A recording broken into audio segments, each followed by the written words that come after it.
Talsal, vous avez la parole. Honorable député Mohamed Aïb Salim Dafé se prépare.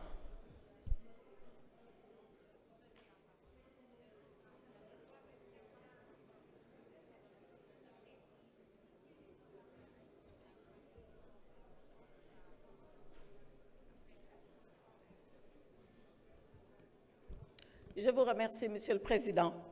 Monsieur le Président, une fois n'est pas coutume, je vais commencer ce que je n'ai jamais fait par répondre à quelques-uns de mes collègues.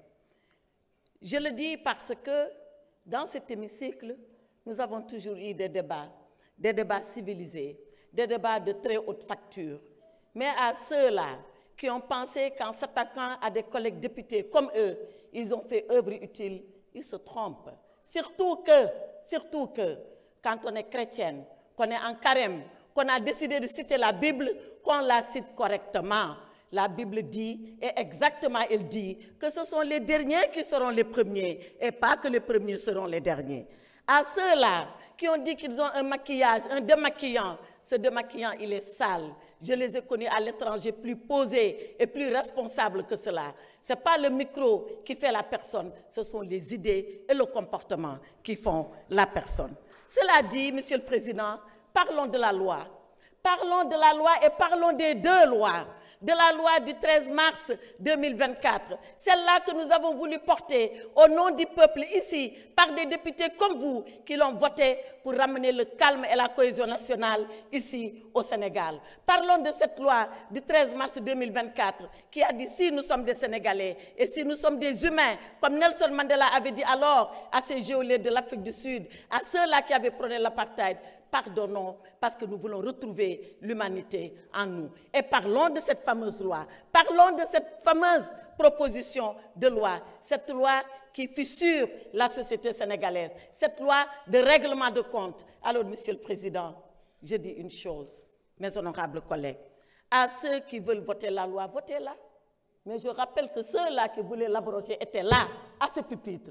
Et ils avaient promis l'abrogation aux Sénégalais. Et je leur ai répondu, abrogez-la. Et à ce moment-là, faites face aux conséquences.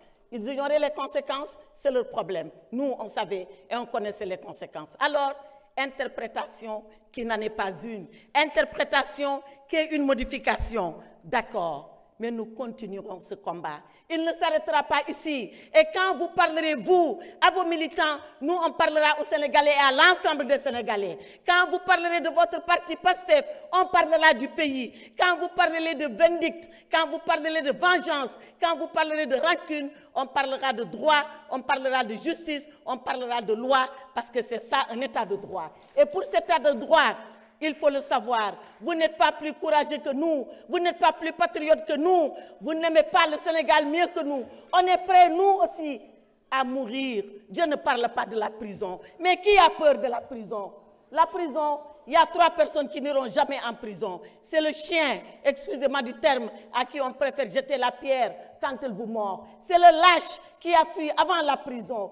Et c'est celui qui est dément et qui est inconscient. Alors, chez nous, il n'y a ni chien, il n'y a ni lâche, il n'y a que des courageux. Et quand il s'agira de mourir pour le Sénégal, on est prêt à mourir pour le Sénégal. On est prêt à aller pour le Sénégal. Alors, vos leçons de courage, gardez-les pour vous. On n'en a pas besoin. Vos leçons de patriotisme, gardez-les pour vous. On n'en a pas besoin. Vos leçons que nous aimons plus le Sénégal.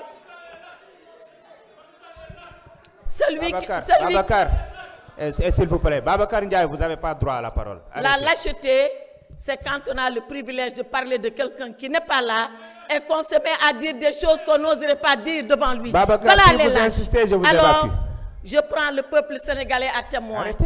Et je dis à ce peuple vaillant, je dis à ce peuple courageux, je dis à ce peuple qui jamais n'a oublié son histoire, regardez ce qui se passe ici, à l'Assemblée nationale. Et demain, l'histoire le notera. Demain, surtout, la vérité éclatera. Faites ce que vous avez à faire. On continuera de faire, nous, ce que nous avons à faire.